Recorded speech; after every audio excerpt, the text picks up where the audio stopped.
On va prier ensemble, encore une fois.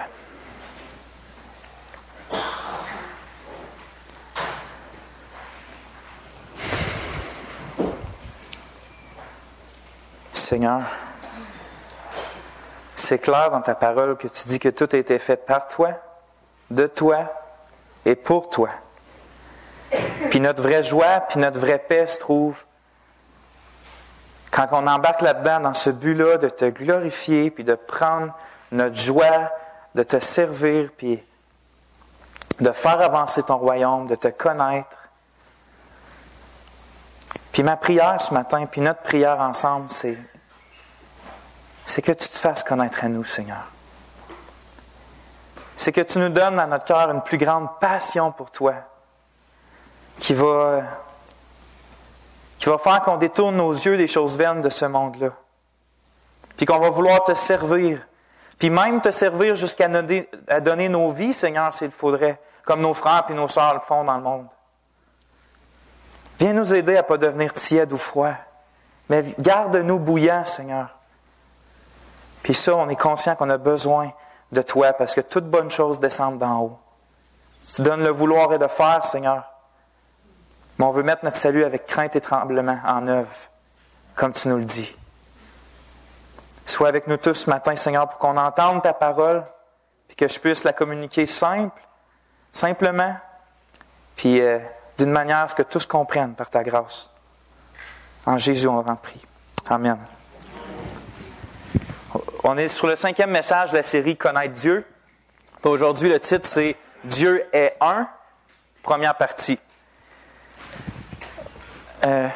Vous savez, vous avez remarqué, comme tout le monde, l'Église, pas l'Église ici, mais l'Église en général, l'Église ici aussi, a plusieurs problèmes, dans le sens qu'elle n'est pas exactement comme que Dieu voudrait qu'elle soit dans le monde, puis beaucoup de personnes, puis nous-mêmes, on peut avoir nos propres opinions sur les solutions, sur les problèmes en tant que tels, mais vraiment, je suis convaincu que tous les problèmes que l'Église pourrait avoir ou qu'elle a présentement, en parlant de l'Église universelle, ça découle vraiment d'un seul problème.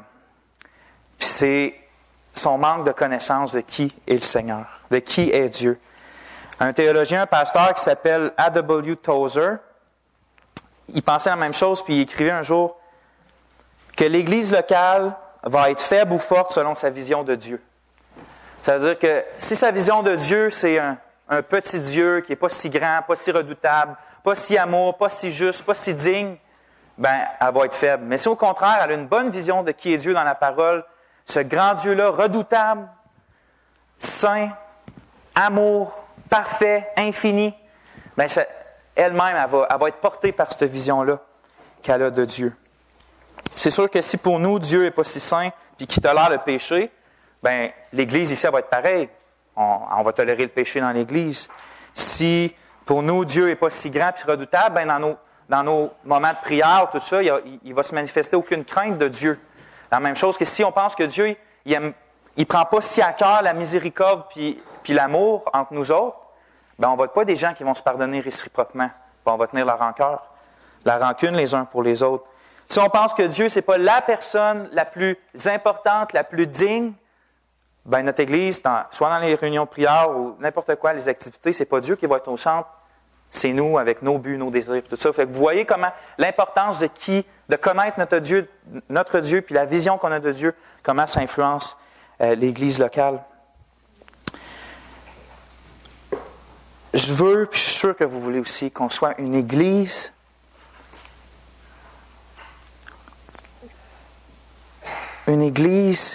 qui a à cœur la gloire de Dieu. Une Église qui est tellement satisfaite, qui a tellement une grande joie dans sa relation avec Dieu, qu'on soit prêt à faire des sacrifices, peu importe lesquels, pour qu'on ait annoncé l'Évangile, puis qu'on fasse connaître ce Dieu-là à cette ville-là, qui est Rouyn-Noranda, puis dans les alentours. Une Église qui est si passionnée pour son Dieu, qui va faire ce qu'il faut pour être saint, qui va faire ce qu'il faut pour être proche de lui, puis qui ne va pas se concentrer sur des banalités ou des véneries qu'on a si tendance à faire dans nos propres vies. Si on ne connaît pas notre Dieu, à quoi sert notre christianisme? À quoi servent nos réunions, même le dimanche matin? Jésus, je le répète, dit, la vie éternelle, c'est qu'ils te connaissent, toi, le seul vrai Dieu, et celui que tu as envoyé, Jésus-Christ. Donc, je veux, puis je sais que vous voulez qu'on soit une Église passionnée pour le Seigneur Jésus. Puis ça, c'est possible seulement si on le connaît vraiment. Je voulais juste, comme introduction, qu'on se rappelle pourquoi c'est important cette série-là sur Dieu, puis que c'est important pourquoi on connaît Dieu, puis qu'on continue à avoir à cœur de connaître notre Dieu. Donc, comme j'ai dit aujourd'hui, on va voir Dieu est un. Ce que je veux dire par là, c'est Dieu est le seul Dieu. Puis on le sait, ça, mais je voulais qu'on voie que c'est plus que juste une doctrine, c'est-à-dire une vérité qu'on sait que c'est vrai. C'est plus que ça. C'est quelque chose qui va vraiment, puis grandement avoir de l'impact dans nos vies, puis qui va changer nos vies de façon radicale. Puis c'est ça que je voulais qu'on voie. Donc, je vous fais tourner dans Deutéronome, chapitre 6, verset 4. Donc, vous avez Genèse, Exode, Lévitique, Nombre, Deutéronome, chapitre 6, verset 4.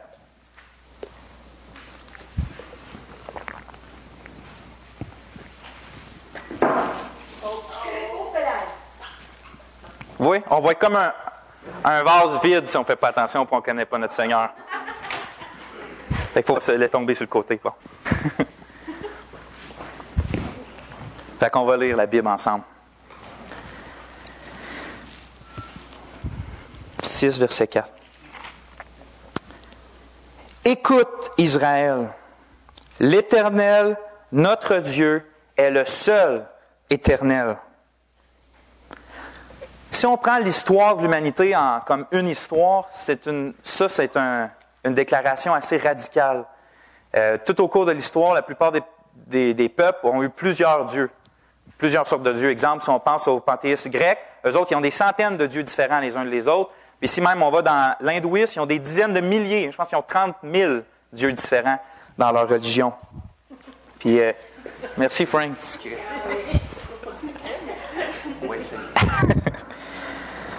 C'est pas très rassurant, ça, d'avoir des dizaines de milliers de dieux différents avec des règles différentes. Il n'y a rien comme d'unis ensemble pour tenir l'humanité ensemble, justement.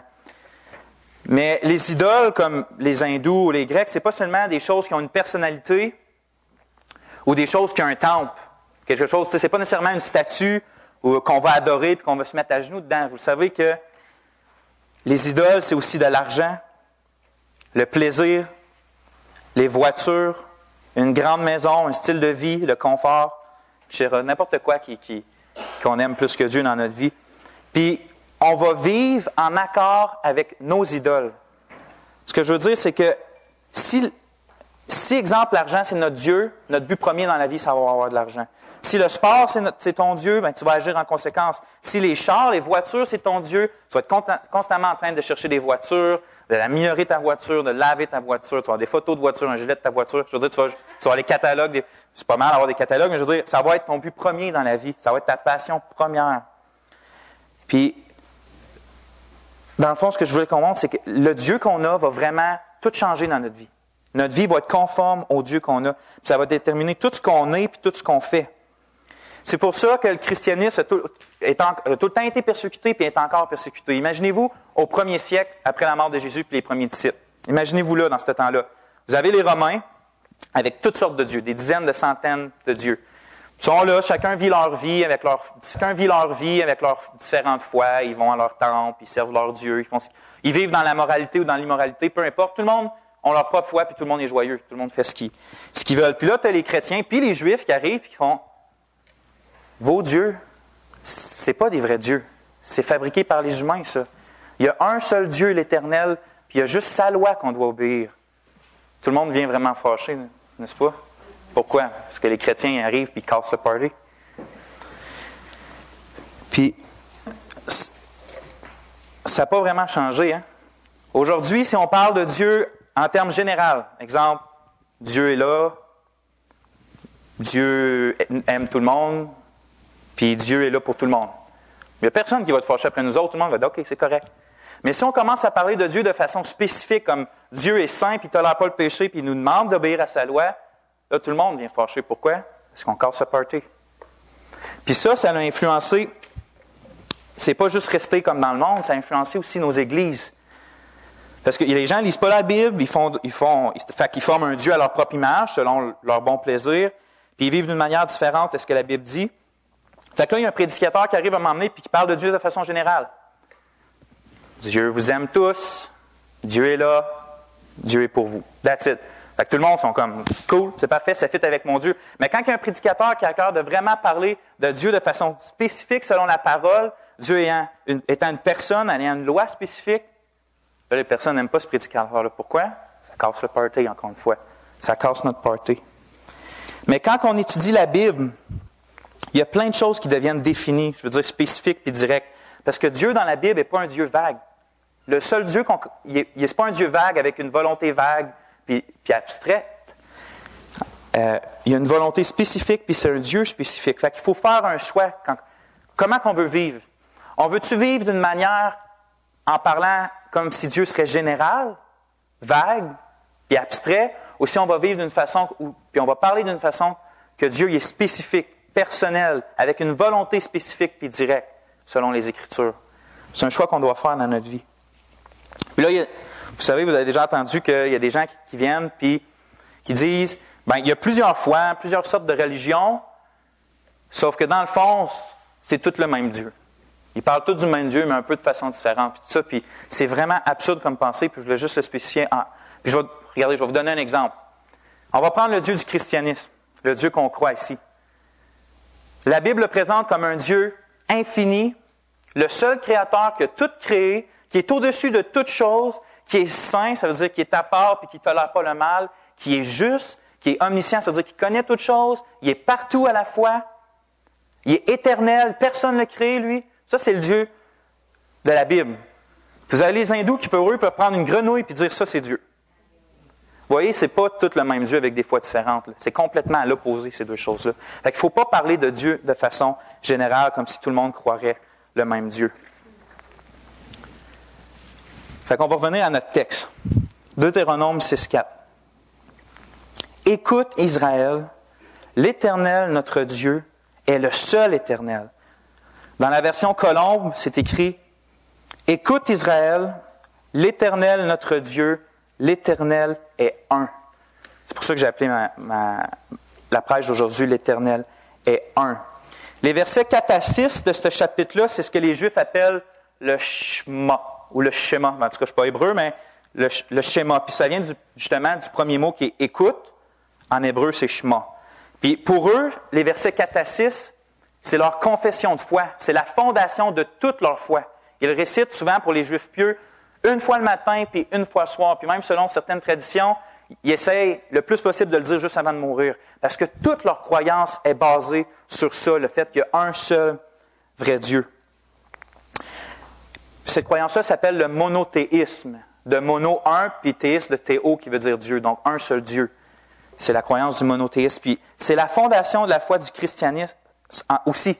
Notre foi est basée sur le fait qu'il y a un seul vrai Dieu. Puis il faut s'accrocher à cette vérité-là. Il faut s'accrocher à cette vérité-là. Si on ne s'accroche pas à ça, on ne comprendra jamais la Trinité. On ne croit pas, les chrétiens, en trois dieux différents.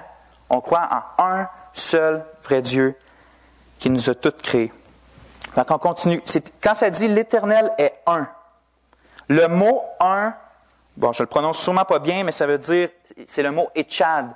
Puis ça veut dire, littéralement, ça veut dire « un », comme Dieu, il est juste lui qui est Dieu.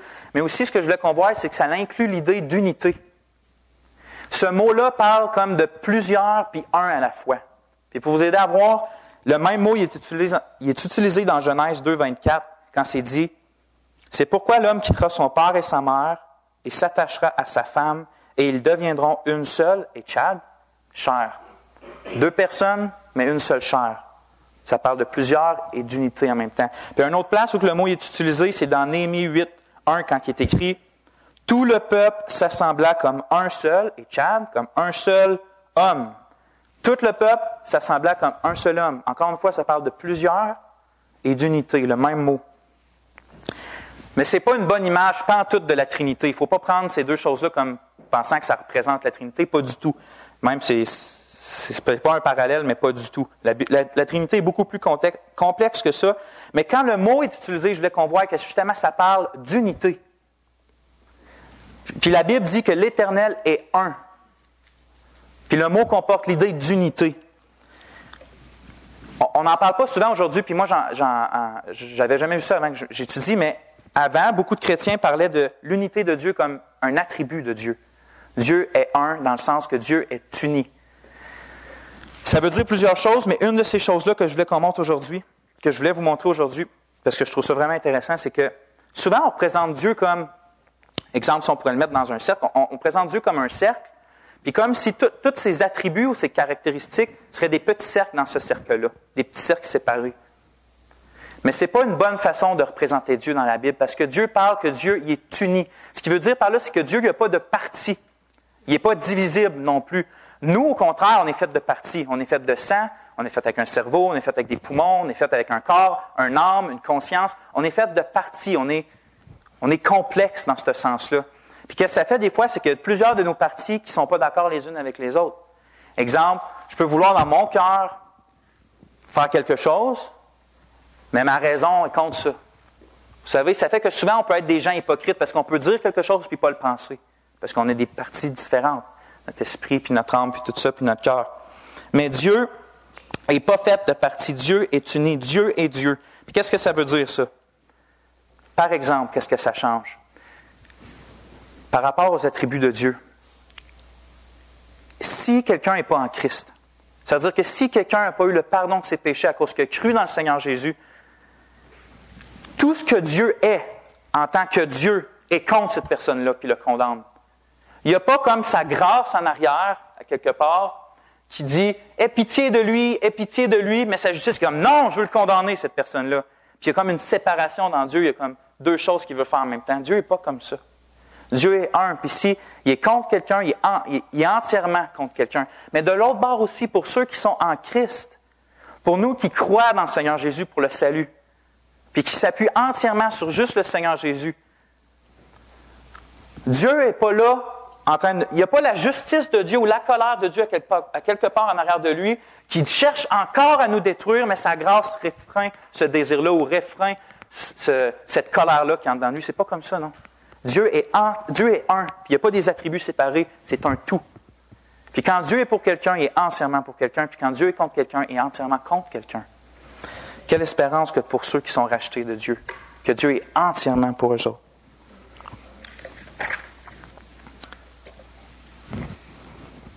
Écoute Israël. Le mot écoute qu'on a dit tantôt, c'est plus que écoute pour entendre. C'est écoute dans le sens de comprendre, comme quand Jésus disait écoutez et comprenez. C'est ce que je veux dire. Donc c'est le but d'écouter puis de comprendre dans le but d'obéir. Donc il dit écoute Israël. Dans le fond, ce que la Bible est en train de dire, c'est vous avez besoin de comprendre qu'il y a un seul Dieu. Puis vous avez besoin de comprendre quelle implication ça fait dans vos vies, ça, qu'il y ait un seul Dieu. Parce que s'il y a un Dieu, puis que ce Dieu-là s'est révélé, qui nous a tous créés, bien on est redevable, on est responsable devant lui de le servir selon sa volonté. C'est écrit l'Éternel, notre Dieu, puis quand le Seigneur Jésus utilise le même passage, il dit est le seul Seigneur. Puis ça, c'est quelque chose qu'on a de la misère souvent, ou plusieurs personnes ont de la misère. Dieu est Dieu et Seigneur.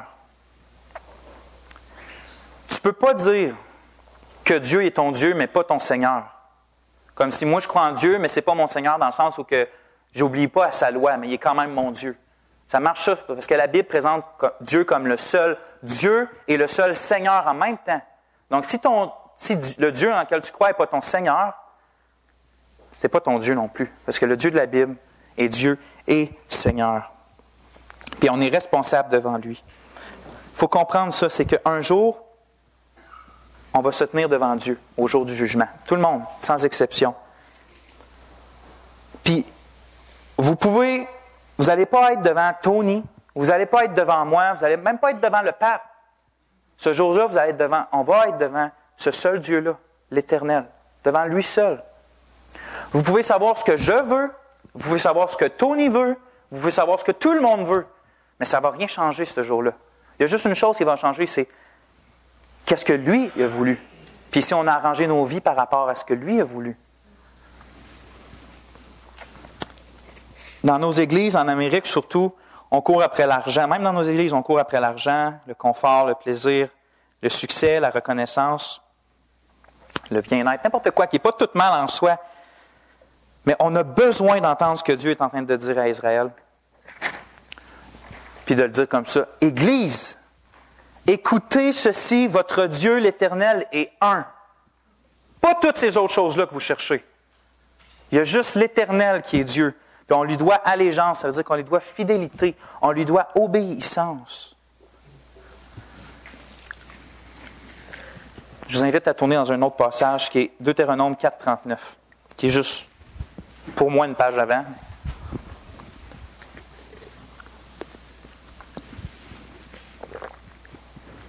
« 4, 39.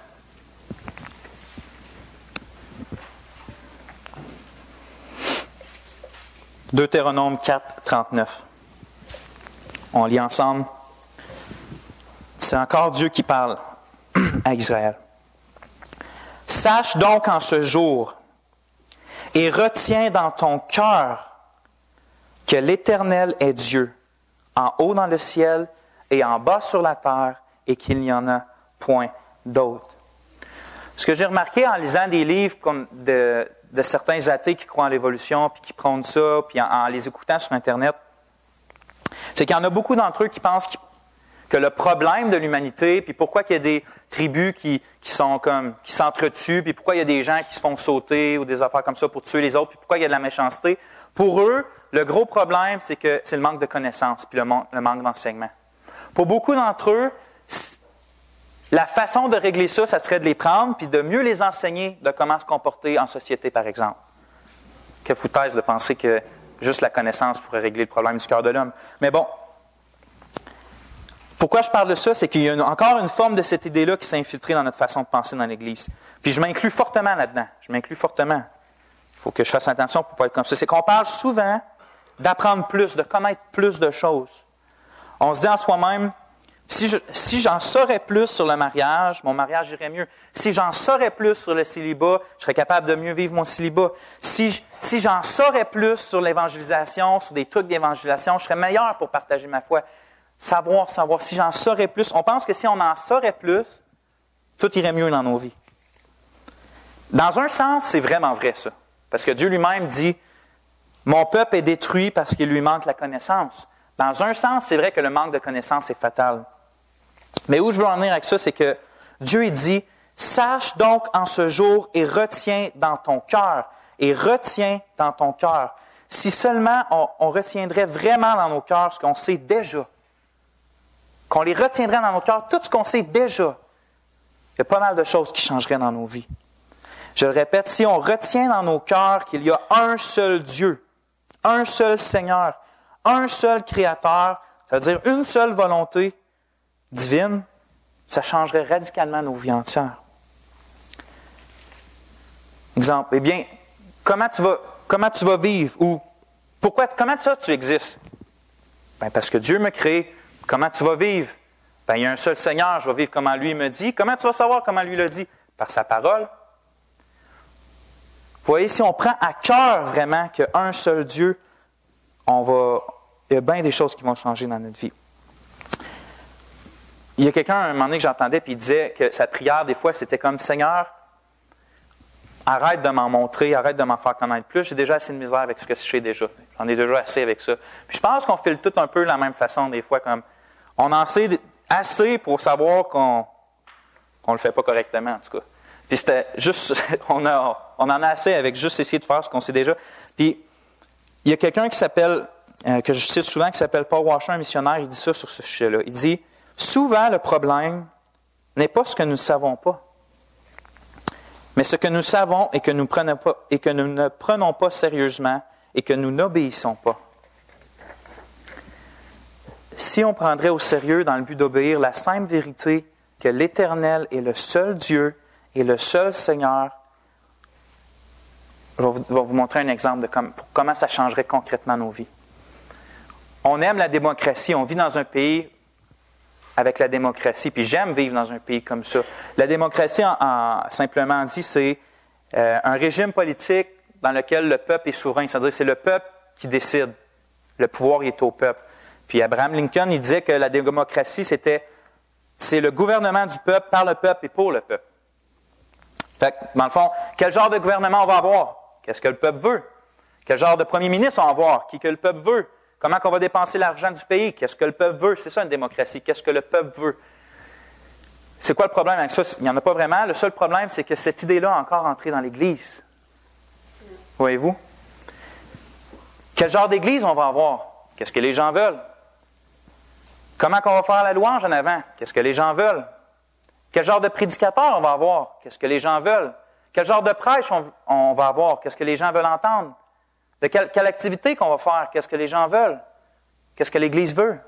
Puis on fait fonctionner l'Église selon ce que les gens veulent, mais la Bible, c'est pas comme ça qu'elle parle. C'est pas comme ça que c'est dans la Bible. La bonne question, c'est même pas qu'est-ce que Dieu veut, c'est qu'est-ce que Dieu a dit. Qu'est-ce que Dieu a commandé dans sa parole? Comment lui veut que soit notre louange, quel genre de prédication que lui veut qu'on aille? Quel genre d'activité qu'il honorerait? Comment qu'on doit évangéliser?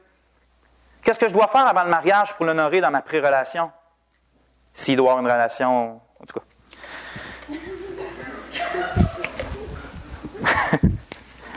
Vous comprenez? L'Église, c'est pas une démocratie parce que on est l'Église puis il y a Dieu. Il y a un roi. On perd cette idée-là à cette heure aujourd'hui parce qu'on ne connaît pas ça, un roi, mais Dieu est vraiment roi, puis il décide. Puis sa volonté est parfaite, puis sa volonté est bonne, puis sa volonté, c'est ce qu'on veut, puis c'est ce qu'on veut faire aussi.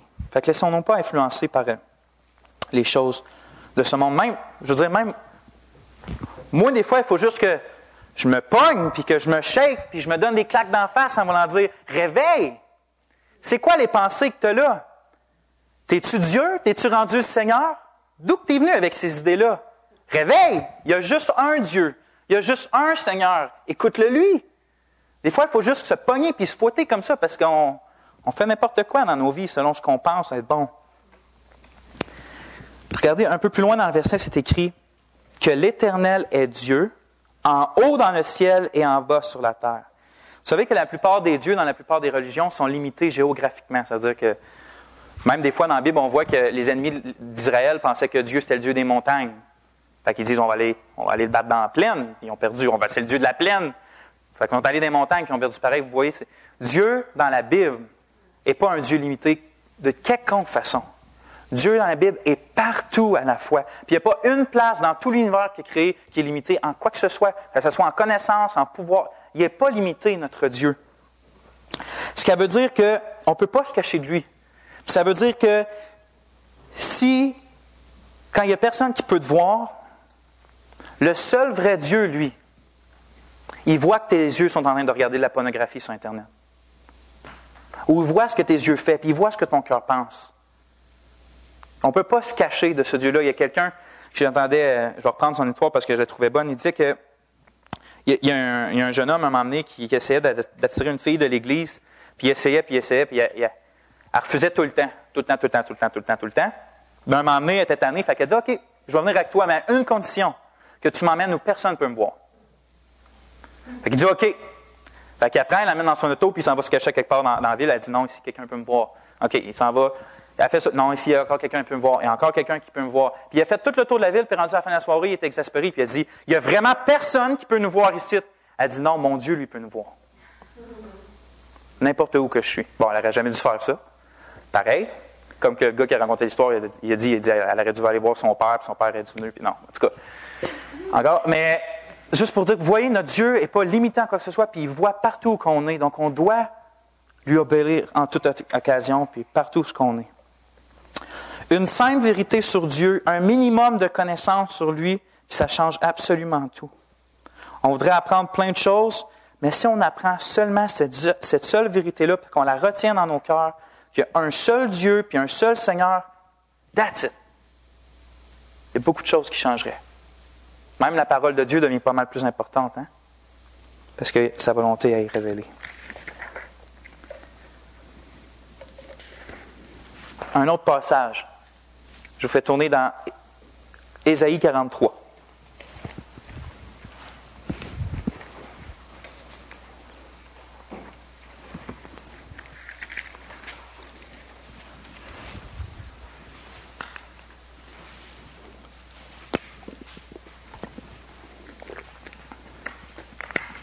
Un autre passage qui parle du fait que Dieu est un. 43, verset 10.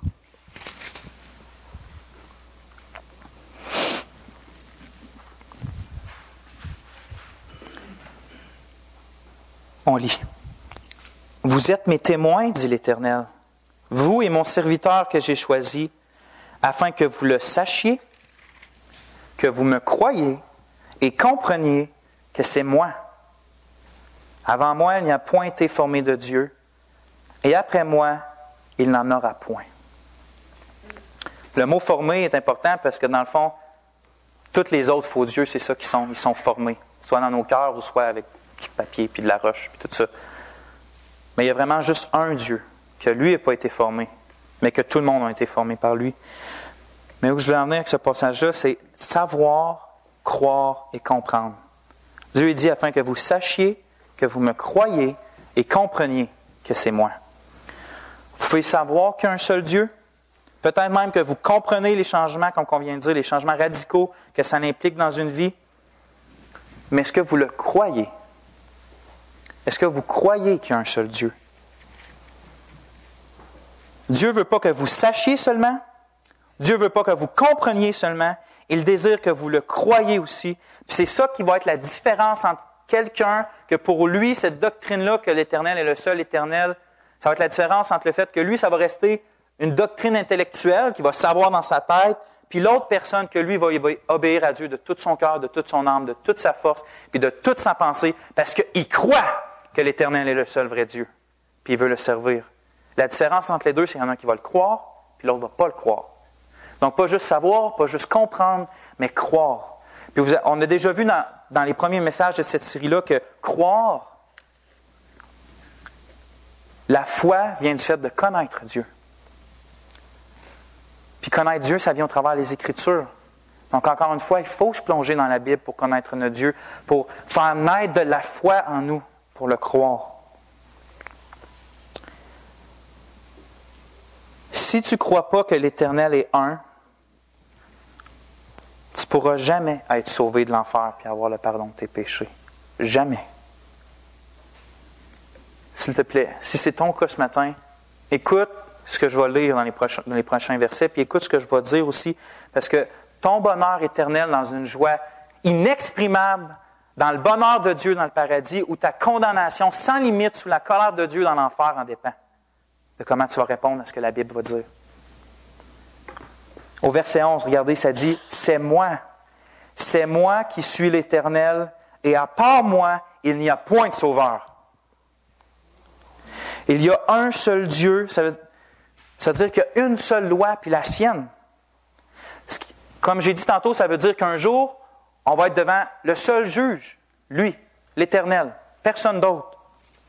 Puis la Bible, elle écrit dans le psaume 11,7, « Car l'Éternel est juste, il aime la justice, les hommes droits contemplent sa face. » Ça veut dire qu'il y a juste ceux qui ont un cœur droit et juste qui vont pouvoir contempler Dieu dans sa présence pour l'éternité.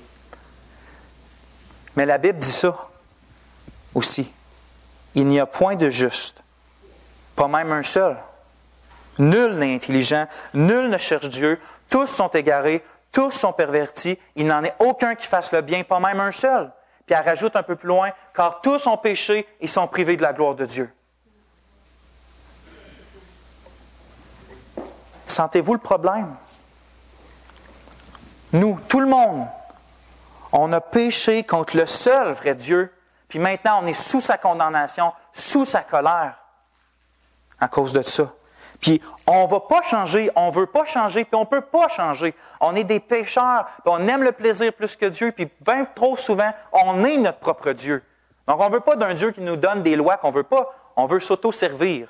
On est le centre de l'univers.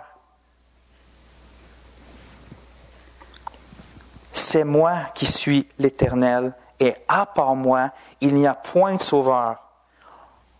Tu ne peux pas aller voir Bouddha pour être sauvé. Tu ne peux pas aller voir Mohamed pour être sauvé. Ces deux-là, en fait, vont devoir aller voir Dieu pour rendre justice devant lui. Tu ne peux pas prier tous les dieux des hindous. Tu ne peux pas prier les anges. Tu ne peux pas prier les saints pour être sauvé. À part moi, l'Éternel dit, il n'y a point de sauveur. C'est lui qui est le seul Dieu et c'est lui qui sauve. Et voilà comment que la Bible dit qu'il sauve. Vous connaissez Jean 3,16, car Dieu a tant aimé le monde qu'il a donné son Fils unique afin que quiconque croit en lui ne périsse point, mais qu'il ait la vie éternelle. Qu'est-ce que ça veut dire que Dieu a donné son Fils unique? Si vous lisez les évangiles dans la Bible, vous allez voir que Dieu le Fils est venu dans le monde en devenant un homme semblable à nous. C'était Jésus-Christ, le Dieu-homme, parfaitement Dieu, parfaitement homme. Il n'a jamais péché. S'il y avait un juste, c'est lui qui l'a été. C'est lui qui était le seul juste. Puis il est allé volontairement donner sa propre vie pour se faire crucifier sur une croix comme un bandit, comme un brigand, comme un criminel. Pour que sur cette croix-là, il prenne les péchés de son peuple sur lui-même, puis que Dieu le Père, maintenant, quand il le voit, il est en indignation en face de lui parce que maintenant, Christ est plein de nos péchés. Il n'a pas péché, mais il a pris nos péchés sur lui, puis Dieu, maintenant, quand il le regarde, il est en indignation, il trouve ça horrible, puis il le juge à notre place, puis toute la coupe de sa colère, que la Bible dit, est tombée sur lui.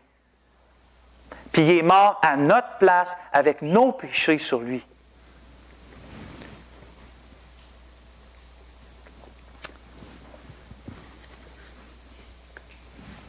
Vois-tu maintenant ce qui s'est vraiment passé sur cette croix? Dieu est en colère contre nous, mais Jésus a pris nos péchés, il a absorbé la colère de Dieu à notre place. Puis si on croit en lui, puis si on se repent de nos péchés, puis on croit en ce que je viens de dire que la parole dit, il fait un échange. Il prend nos péchés sur lui, il les a pris, mais il nous donne sa justice parfaite pour qu'on soit réconcilié avec Dieu. Puis maintenant, le verset qui disait « Les hommes droits contempleront sa face » s'applique à nous. Parce on est pécheurs, mais Dieu nous déclare juste à cause du sang de Jésus. Mais Jésus n'est pas resté mort, il est ressuscité victorieux 3 jours après, puis il ordonne maintenant à tout homme de se repentir et de croire en lui pour avoir le pardon des péchés. Jésus est vivant pour toujours. Il est vivant en ce moment, il est dans les cieux, puis il t'invite ce matin. Si tu sens que tu es pécheur ce matin, il t'invite à venir à lui. Il t'invite de lui demander pardon. Il t'invite de croire en lui, puis de lui abandonner toute ta vie, pas juste le travail, la famille, le succès, l'argent, le bien-être, tout. Puis lui, il va s'occuper de ta vie. Si tu fais ça ce matin, tu es sauvé. Crois, puis tu vas être sauvé. Il est écrit dans 1 Timothée 2, 5-6, « Car il y a un seul Dieu et aussi un seul médiateur entre Dieu et les hommes, Jésus-Christ, homme, qui s'est donné lui-même en rançon pour tous. » C'est pourquoi aussi il est écrit ailleurs, « Il n'y a de salut en aucun autre. » Aucun autre. Car il n'y a sous le ciel aucun autre nom qui a été donné parmi les hommes par lequel nous devions être sauvés. Croire que Dieu est le seul Dieu, c'est de croire qu'il est le seul sauveur et tous ceux qui mettent leur confiance en lui vont être sauvés. Tous ceux qui mettent leur confiance en lui vont être sauvés. Je vais juste finir quelque chose qui n'est pas dans mes notes.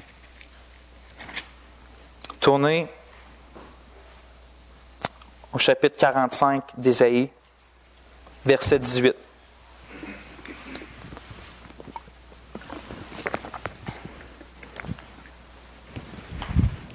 « 45, 18. C'est écrit, « Car ainsi parle l'Éternel, le Créateur des cieux, le seul Dieu qui a formé la terre, qui l'a faite et qui l'a affermie, qu'il l'a créée pour qu'elle ne soit pas déserte, qu'il l'a formée pour qu'elle soit habitée.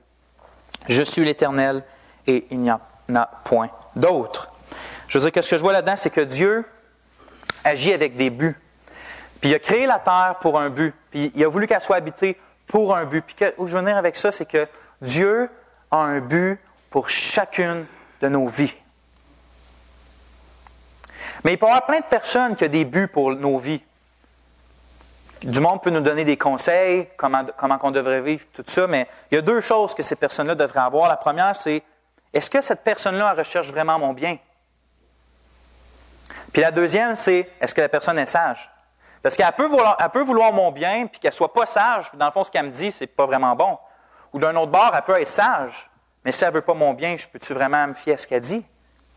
Il y a une seule personne qui est comme ça, qui à la fois veut notre bien suprême, puis qui est infiniment sage, c'est Dieu lui-même. Puis Dieu a un but pour chacune de nos vies. Le seul Dieu a un but pour chacune de nos vies. Puis il nous invite à rechercher ses lois, à rechercher ses commandements, à rechercher s'appuyer sur ses promesses, à rechercher tout ce qu'il a dit dans sa parole pour diriger nos vies d'après ça, parce que ses commandements sont bons, puis ils donnent la vie, puis si on marche dedans, on va le connaître, puis on va se réjouir en lui, puis on va avoir la paix de Dieu, puis tout ça. Vous comprenez? Dieu est celui qui veut notre plus grand bien. Puis il fait concourir toutes choses à ceux qui aiment Dieu et qui sont appelés à son dessein. Et ces toutes choses-là, c'est de nous rendre conformes à l'image de son Fils Jésus, parce que c'est de ça qu'on a vraiment besoin. Devenir plus comme Christ, notre Seigneur. Donc ce seul Dieu-là a une volonté, mais sa volonté est parfaite, puis il veut notre bien vraiment. En conclusion, Dieu est un. Dieu est un. Une vérité super simple qu'on sait toutes, mais combien fondamentale à la vie chrétienne. Retenons cette vérité-là dans nos cœurs fermement, frères et sœurs. Puis approchons-nous avec assurance et avec joie du seul vrai Dieu et du seul Sauveur, notre Seigneur Jésus-Christ, pour le connaître puis lui obéir. Que Dieu remplisse votre cœur de joie et d'amour ce matin. Amen. On va prier. Seigneur, on veut te remercier que tu sois le seul vrai Dieu qui existe, puis surtout de nous avoir montré la vérité. Parce que pour moi-même, Seigneur, je courais après toutes sortes de choses. Puis je veux te demander pardon pour encore, dans ma vie, quand que je donne trop d'importance à quelque chose puis que ça devient une idole. Mais Seigneur, tu es tellement satisfaisant. Ta volonté est parfaite. Puis toi seul es digne qu'on marche vraiment pour toi. Puis en fait, Seigneur, tu restaures notre dignité parce que on a été créés pour te servir toi, puis pas pour servir des chats, ou servir des grenouilles, ou servir de l'argent, ou nous servir nous-mêmes. On a été faits pour servir le Dieu Tout-Puissant. Merci de restaurer cette dignité-là en nous, Père. Puis bénis cette Église, encore une fois, pour qu'on soit une Église qui te serve avec joie et qui connaît le seul vrai Dieu. Et à la gloire de ton nom, on prie. Amen.